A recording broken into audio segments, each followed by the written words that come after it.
agosto, San Fermo. È il 221esimo giorno dell'inizio dell'anno, ne mancano 144 al termine. Il sole sorge alle 6.04, tramonta alle 20.27. La luna sorge alle 6.44 e tramonta alle 21.25.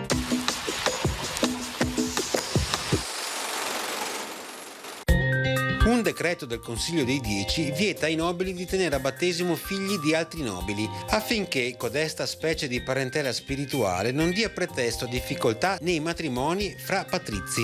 Ma già da tempo i nobili tenevano a battesimo i figli dei loro gondolieri e viceversa, creando così un vincolo di fratellanza fra i loro figli.